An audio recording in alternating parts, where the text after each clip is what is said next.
Welcome to my channel. నేను ఇప్పుడు నా ఈవినింగ్ రొటీన్ ఎలా ఉంటుందో చూపిస్తున్నాను. అంటే మా పిల్లలు వచ్చిన తర్వాత ఏమి చేస్తాను, ఏమేం పనులు చేస్తాను, వాళ్ళకి స్నాక్స్ లేకుంటే నైట్ డిన్నర్ ఏం ప్రిపేర్ చేస్తానో చూపిస్తున్నాను. మీరు కూడా మీ పిల్లలకు ఎలా చేస్తారో నాకు కామెంట్స్ లో చెప్పండి. ఫస్ట్ 3:45 కాగానే నేను మా చిన్న అబ్బాయిని తీసుకురావడానికి స్కూల్కి వెళ్తాను. తీసుకొచ్చిన తర్వాత కొద్దిసేపు ఇలా ఆడుకుంటాడు. తర్వాత డ్రెస్ చేంజ్ చేసుకుంటాడు. ఇలా ఆడుకున్న తర్వాత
అలాగే మా పిల్లలిద్దరూ బయట ఆడుకుంటున్నారు స్కూల్ నుంచి వచ్చిన తర్వాత. నేను ఇప్పుడు వాళ్ళ కోసం బంగాళదుంప చిప్స్ చేద్దామని అనుకుంటున్నాను. ఒక 4-5 డేస్కి సరిపడా చేస్తున్నాను. అందుకే ఎక్కువ మోతాదులో బంగాళదుంపలు తీసుకొని కడిగాను. ఒక బౌల్లో కొన్ని వాటర్ వేసి అందులో సాల్ట్ వేసాను. ఎందుకంటే ఈ బంగాళదుంపను మనం తొక్క తీసి పెట్టిన తర్వాత ఈ సాల్ట్ వేసిన వాటర్లో వేసుకోవాలి. అప్పుడు మనకు కలర్ చేంజ్ కాకుండా ఉంటాయి బంగాళదుంపల కలరు. మనం పొట్టు తీసి అలాగే వదిలేస్తే కలర్ చేంజ్ అవుతాయి. అందుకే ఇలా ఉప్పు వేసిన వాటర్లో వేసుకోవాలి. చూడండి, అన్నీ తొక్క తీసి ఇలా బౌల్లో వేసుకున్నాను. వీటన్నిటిని ఇప్పుడు నేను చాపర్ ఉంటుంది కదా, బోర్డు మనకు సన్నగా చాప్ చేసుకునేది, అందులో చాప్ చేస్తున్నాను. ఎందుకంటే మనకు బంగాళదుంప ముక్కలు అనేవి చాలా సన్నగా వస్తాయి ఇందులో చాప్ చేసుకుంటే. మనం చేతితోని కట్ చేసుకుంటే అంత సన్నగా రావు. అన్నీ మొత్తం ఇలా చాప్ చేసి పెట్టుకున్నాను. వీటన్నిటిని ఇప్పుడు ఒక బౌల్లోకి తీసుకుంటున్నాను. అలాగే నేను స్టవ్ మీద డీప్ ఫ్రైకి సరిపడా ఆయిల్ కూడా పెట్టాను. ఇవన్నీ కడిగేలోపు మనం ముక్కలు రెడీ చేసుకునే లోపు ఆయిల్ కూడా వేడెక్కింది. ఇప్పుడు ఇందులో ఈ ముక్కలన్నిటిని వేస్తున్నాను, బంగాళదుంప ముక్కలన్నిటిని. చూడండి, ఆల్రెడీ కొన్ని ఫ్రై చేశాను, చాలా క్రిస్పీగా వచ్చాయి.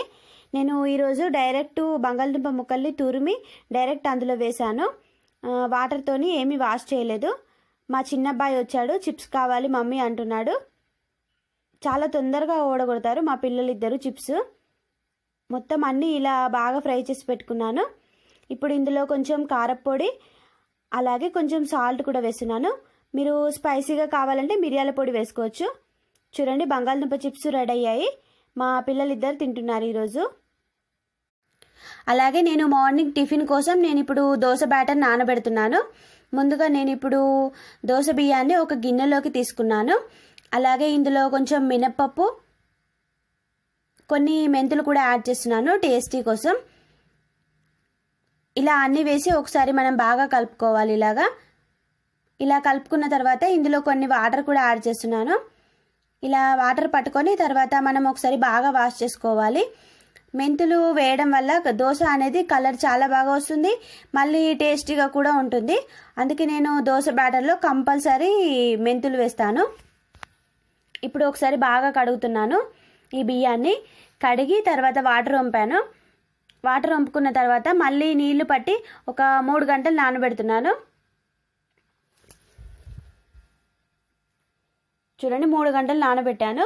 అంతలోపు ఇప్పుడు నేను కర్రీ చేయడానికి ముందుగా కాకరకాయలు కూడా తీసుకుంటున్నాను. ముందుగా నేను కాకరకాయలన్నిటిని ఇలా పొడవుగా చాప్ చేశాను. వాటిని ఉప్పు నీళ్ళలో వేశాను. అలాగే ఇందులోకి ఉల్లిపాయ, మెంతాకు, కరివేపాకు, వెల్లుల్లి అన్నీ ఇలా రెడీ చేసి పెట్టుకున్నాను. ముందుగా కర్రీ చేయడానికి ప్యాన్లో కొంచెం ఆయిల్ కూడా వేసుకోవాలి. కర్రీకి సరిపడా వేస్తున్నాను ఆయిల్ కూడా వేడెక్కింది కదా. ఇప్పుడు ఇందులో నేను పోపు దినుసులు వేస్తున్నాను. జీలకర్ర ఆవాలు వేసుకోవాలి. ఇవి ఫ్రై అయ్యాక మనం ఇందులో ఉల్లిపాయ ముక్కలు వేసుకోవాలి. నేను పచ్చిమిర్చి ఏమి వేయట్లేదు, మొత్తం కారపొడితో చేస్తున్నాను ఈరోజు కాకరకాయ పులుసు. అందుకే ఓన్లీ ఉల్లిపాయ ముక్కలు మాత్రమే వేశాను. ఇవి ఫ్రై అయ్యాక ఇందులో కొంచెం కరివేపాకు, అలాగే దంచిపెట్టిన వెల్లుల్లి, కొంచెం చిన్నగా చాప్ చేసి పెట్టిన మెంతాకు కూడా వేశాను. మనం అన్నీ ఇలా ఆయిల్లో వేసుకుంటే పులుసు అనేది చాలా బాగుంటుంది టేస్ట్. ఇవి ఫ్రై అయ్యాయి కదా. ఇప్పుడు ఇందులో 1 స్పూన్ అల్లం వెల్లుల్లి పేస్ట్ వేసుకోవాలి. ఈ పేస్ట్ అనేది మనం పచ్చివాసన పోయేంత వరకు వేయించుకుంటే సరిపోతుంది. చూడండి, ఇవన్నీ బాగా ఫ్రై అయ్యాయి కదా. ఇప్పుడు ఇందులో నేను కర్రీకి సరిపడా పసుపు కూడా యాడ్ చేస్తున్నాను. చూడండి, పసుపు వేసి ఇలా కలుపుకుంటే సరిపోతుంది. ఇప్పుడు ఇందులో నేను మనం ముందుగా రెడీ చేసి పెట్టుకున్న కాకరకాయ ముక్కల్ని వేస్తున్నాను. కాకరకాయ ముక్కల్ని పైన కొంచెం తొక్క తీసాను నేను. అలాగే ఉప్పు నీళ్ళల్లో ఎందుకు నానబెట్టానంటే చేదు లేకుండా ఉంటుంది ఉప్పు నీళ్ళల్లో నానబెట్టుకోవడం వల్ల. ఇలా కాకరకాయ ముక్కలు వేసి ఒకసారి బాగా కలుపుకొని మూత పెట్టుకోవాలి. 2 మినిట్స్ అయితే మనకు కాకరకాయ ముక్కలు కూడా ఫ్రై అవుతాయి. చూడండి, కాకరకాయ ముక్కలు కొంచెం ఫ్రై అయ్యాయి కదా. మనం ఇలా ఆయిల్లో ఫ్రై చేసుకుంటే చేదు అనేది ఎక్కువగా ఉండదు, అందుకే ఇలా ఆయిల్లో ఫ్రై చేస్తారు కాకరకాయ ముక్కల్ని. ఇవి ఫ్రై అయ్యాక ఇందులో కొంచెం కారపొడి, కర్రీకి సరిపడా మొత్తం వేస్తున్నాను ఇందులోనే. అలాగే సాల్ట్ వేస్తున్నాను, కొంచెం వేయించిన ధనియాల పొడి. ఇవన్నీ వేసి మనం ఒకసారి కాకరకాయ ముక్కలకి బాగా పట్టేలాగా కలుపుకోవాలి. ఇలా ఆయిల్లో వేసి ఫ్రై చేసుకుంటేనే పులుసు అనేది మనకు చాలా టేస్టీగా అనిపిస్తుంది తినేటప్పుడు. అలాగే ఇందులో కొంచెం నువ్వుల పొడి, కొంచెం పల్లీల పొడి వేస్తున్నాను. ఇలా పల్లీల పొడి, నువ్వుల పొడి వేసుకోవడం వల్ల పులుసు అనేది చాలా చిక్కగా వస్తుంది, మళ్ళీ టేస్టీగా కూడా ఉంటుంది. అందుకే ఇలా ఆయిల్లో వేసి ఫ్రై చేస్తున్నాను అన్ని. ఇలా అన్ని వేసి మనం ఒకసారి బాగా కలుపుకోవాలి.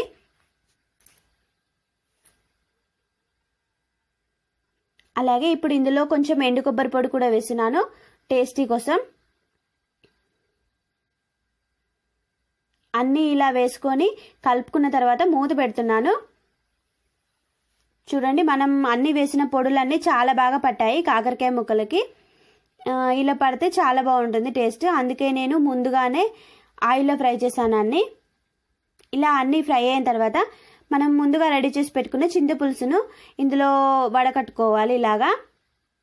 నేను ఆల్రెడీ కాకరకాయ ముక్కలు రెడీ చేసే ముందే చింతపండు నానబెట్టాను, 1/2 అవర్ నానబెట్టాను చింతపండును. చింతపులుసు మనం ఇలా వేసుకున్న తర్వాత ఒకసారి ఇలా కలుపుకోవాలి.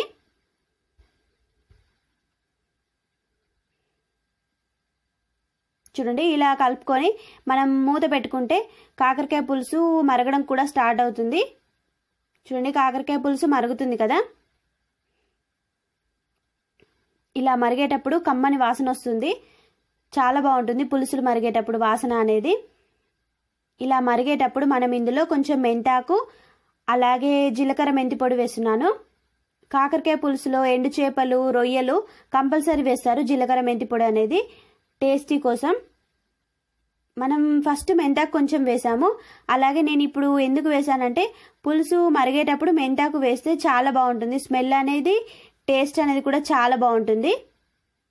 చూడండి, కాకరకాయ పులుసు బాగా మరుగుతుంది కదా. ఇది చిక్కగా అవడానికి, తొందరగా మరగడానికి మూత పెట్టాను. చూడండి, కాకరకాయ పులుసు అనేది చాలా బాగా మరిగింది, మళ్ళీ మనకు కొంచెం వాటర్ కూడా ఇగ్గింది. లాస్ట్లో నేను కొత్తిమీర కూడా యాడ్ చేస్తున్నాను ఇందులో.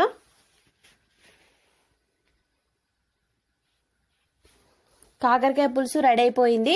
పైన ఆయిల్ పేరుతుందంటే కర్రీ ఆల్మోస్ట్ రెడీ అయిపోయినట్టే. నేను లాస్ట్లో కొంచెం వేయించిన ధనియాల పొడి వేసి కలుపుతున్నాను. చూడండి, కాకరకాయ పులుసు రెడీ అయింది. చాలా బాగుంటుంది టేస్ట్. మనం నైట్ వండుకొని తెల్లారి తింటే చాలా బాగుంటుంది. నేను అందుకే ఈరోజు నైట్ ప్రిపేర్ చేశాను కాకరకాయ పులుసు. నేను వంట చేసే అంతలోపు మా పిల్లలిద్దరూ హోంవర్క్ కంప్లీట్ చేసుకుంటున్నారు. ఇతను మా పెద్ద అబ్బాయి అక్షయ్ వర్షిత్, చిల్డ్రన్స్ బెడ్రూమ్లో రాసుకుంటున్నాడు. అలాగే మా చిన్న అబ్బాయి హాల్లో రాస్తున్నాడు. ఇలాగా నేను పిల్లలిద్దరిని ఇలా సపరేట్గా రాయించాను, ఎందుకంటే ఇద్దరు ఒకే దగ్గర ఉంటే కొట్టుకుంటారు ఎక్కువ శాతం. అందుకే ఇలా సపరేట్గా ఉంచి హోంవర్క్ చేయించుతున్నాను. నా డైలీ రొటీన్ ఇలాగే ఉంటుంది. పిల్లలు వచ్చిన తర్వాత మా వర్షిత్ లవిత్ ఇద్దరు చాలా బాగా నీట్గా హోంవర్క్ చేస్తారు. చాలా బాగుంటుంది వాళ్ళ రైటింగ్ అనేది. నేను మా పిల్లల గురించి చెప్పడం కాదు కానండి, చాలా బాగా రాస్తారు ఇద్దరు హోంవర్క్. కాకరకాయ పులుసు రెడీ అయింది. ఇప్పుడు మా పిల్లలిద్దరికి నేను సపరేట్గా వేరే బౌళ్ళల్లో వేస్తున్నాను. మా పిల్లలిద్దరికి పులుసులు అంటే చాలా ఇష్టం. కాకరకాయ పులుసు, బెండకాయ పులుసు, దొండకాయ పులుసు చాలా బాగా తింటారు. అందులో కాకరకాయ ముక్కలు కూడా తినడానికి చాలా బాగా ఇష్టపడతారు. అందుకే ముందుగా వాళ్ళకు కాకరకాయ పులుసు వేశాను. అలాగే రైస్ కూడా వేస్తున్నాను. మా పిల్లలిద్దరూ వాటర్ తెచ్చుకోవడానికి వెళ్ళారు. అలాగే చేతులు కూడా వాష్ చేసుకొని వచ్చారు. ముందుగా పిల్లలకి ఇలా ప్లేట్లో పెట్టి కలిపేసిస్తాను, వాళ్ళే తింటారు. మా వారు ఫంక్షన్కి వెళ్ళారు, అందుకే మేము ఈరోజు మా పిల్లలు నేను అందరం కలిసే తింటున్నాము. నేను డైలీ మా పిల్లలు తిన్నాక తిని పడుకుంటాను. కాకపోతే మా వారు వచ్చే వరకు లేట్ అవుతుందని నేను తినేసాను మా పిల్లలతో ఇద్దరితోని కలిసి. ఇలా కలిపేసిస్తే వాళ్ళే తింటారు. అలాగే ఇప్పుడు నేను తినడానికి కూడా వేరే ప్లేట్లో అన్నం పెట్టుకుంటున్నాను. అలాగే కాకరకాయ చారు కూడా చేశాను. నేను ఎక్కువ శాతం నైట్ చేస్తాను కాకరకాయ పులుసు అనేది, ఎందుకంటే తెల్లవారిన తర్వాత చాలా బాగుంటుంది టేస్ట్ అనేది కాకరకాయ పులుసుది. అందుకే నేను ఎప్పుడు నైట్ ప్రిపేర్ చేస్తాను కాకరకాయ పులుసు. మా పిల్లలిద్దరూ ఇలా పులుసులు చేసినప్పుడు డైలీ తినేదానికంటే కొంచెం ఎక్కువగా తింటారు అన్నము. అందుకే నేను ఎక్కువ శాతం పులుసులు ప్రిపేర్ చేస్తాను ఇంట్లో, అంటే చారులు ప్రిపేర్ చేస్తాను. అలాగే మా పిల్లలు తిన్నారు. మా వర్షిత్ వెళ్ళి పడుకున్నాడు, ఇంకా మా చిన్న అబ్బాయి పడుకోలేదు. మా వర్షిత్ మార్నింగ్ వెళ్ళేస్తారు కాబట్టి తొందరనే పడుకుంటాడు. నేను ఇప్పుడు దోశ బ్యాటర్ కూడా రెడీ చేసి పెట్టుకుంటున్నాను మార్నింగ్ కోసం. ఇలా నైట్ పడుకునే ముందు నేను ప్రిపేర్ చేస్తాను టిఫిన్లు ఏదైనా, దోశకైనా ఇడ్లీకైనా. ఇందులో కొంచెం సాల్ట్ అలాగే అన్నం వేసి కొన్ని వాటర్ వేసి మిక్సీ పడుతున్నాను దోశ బియ్యాన్ని. మీరు ఇందులో అన్నానికి బదులు అటుకులు కూడా వేసుకోవచ్చు. ఇలా అన్నం కానీ అటుకులు కానీ వేసుకుంటే మనకు దోశ వేసుకునేటప్పుడు చాలా కలర్ఫుల్గా కనిపిస్తుంది, హోటల్లో లాగా, మళ్ళీ టేస్టీగా కూడా ఉంటుంది. అందుకే నేను రైస్ కానీ లేకుంటే అటుకులు ఉంటే అటుకులు కానీ వేస్తాను. చూడండి దోశ బ్యాటర్ ఇలా ఒక గిన్నెలోకి తీసుకున్నాను. నేను నైట్ పడుకునే ముందు ఇలా ప్రిపేర్ చేసుకుంటాను ఎప్పుడు. మా చిన్న అబ్బాయి ఇంకా పడుకోలేదని చెప్పాను కదా, నేను దోశ పిండి పడుతున్నానని ఇలా వచ్చాడు. నేను మిక్సీ పట్టేటప్పుడు కంపల్సరీ ఉంటాడు. చూడండి దోశ బ్యాటర్ రెడీ అయింది. మా పిల్లలిద్దరూ వెళ్ళి పడుకున్నారు. నేను పడుకునే ముందు కిచెన్ అంతా క్లీన్ చేసి పడుకుంటాను. ముందుగా నేను ఇప్పుడు కిచెన్ క్లీన్ చేయడానికి కాకరకాయ పులుసునంతా ఒక గిన్నెలోకి తీసుకుంటున్నాను. మనం అల్యూమినియం గిన్నెలలో పులుసు ఉంచడం వల్ల గిన్నెలు ఖరాబ్ అవుతాయి. అందుకే ఇలా వండిన తర్వాత వేరే గిన్నెలోకి మార్చుకోవాలి. దీన్నంతా ఇప్పుడు నేను ఒక గిన్నెలో ఊడ్చిపెడుతున్నాను కర్రీనంతా. దీనిపైన మూత పెట్టి పక్కకు పెట్టాను. అలాగే ఇప్పుడు గ్యాస్ బండను కూడా మొత్తం నీట్గా తుడుచుకుంటాను. మనకు కాకరకాయ పులుసు అనేది 2-3 రోజుల దాకా నిల్వ ఉంటుంది. అలాగే ఇప్పుడు నేను బౌల్ అన్నీ తోమి తర్వాత గ్యాస్ బండ అంతా తుడుస్తాను. ఇలా మనం నైటే అన్ని పనులు చేసుకుంటే మనకు మార్నింగ్ లేవగానే చాలా ఫ్రెష్గా క్లీన్గా అనిపిస్తుంది. లేకుంటే మనకు చాలా చిరాగ్గా అనిపిస్తుంది కిచెన్ అంత నీట్గా లేకుంటే. అందుకే నేను ఎప్పుడు నైటే పనులు చేసుకుంటాను ఎక్కువ శాతం. మళ్ళీ మా పెద్ద అబ్బాయి కూడా స్కూల్కి మార్నింగే వెళ్తాడు కదా, అందుకే అన్నీ నైటే ఎక్కువ ప్రిపేర్ చేసి పెట్టుకుంటాను. అలాగే మార్నింగ్ లేచి ఏమి చేయడానికి కూడా ముందే రెడీ చేసి పెట్టుకుంటాను అన్నీ. నా డైలీ రొటీన్ ఇలాగే ఉంటుంది. ఈవినింగ్ మా పిల్లలు వచ్చిన తర్వాత అసలు టైం అనేది ఉండదు, వాళ్ళతోనే సరిపోతుంది టైం అనేది. చాలామంది హౌస్ వైఫ్స్కి ఇలానే ఉంటుందని నేను అనుకుంటున్నాను.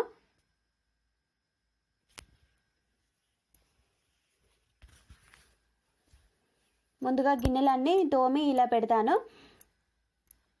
ఇలా అన్నీ స్టాండ్లో పెట్టిన తర్వాత గ్యాస్ బండ మొత్తం తూడ్చి నీట్గా ఉంచి పడుకుంటాను. అలాగే మీకు నా వీడియోస్ నచ్చినట్లయితే నాకు లైక్ చేయండి, షేర్ చేయండి, సబ్స్క్రైబ్ చేసుకోండి. Please subscribe. నా ఛానల్ని సబ్స్క్రైబ్ చేసుకున్న వాళ్ళందరికీ చాలా చాలా థ్యాంక్స్. అలాగే ఈరోజు వీడియో చూసారు కదా, మళ్ళీ రేపటి వీడియోలో మళ్ళీ కలుద్దాం. బాయ్.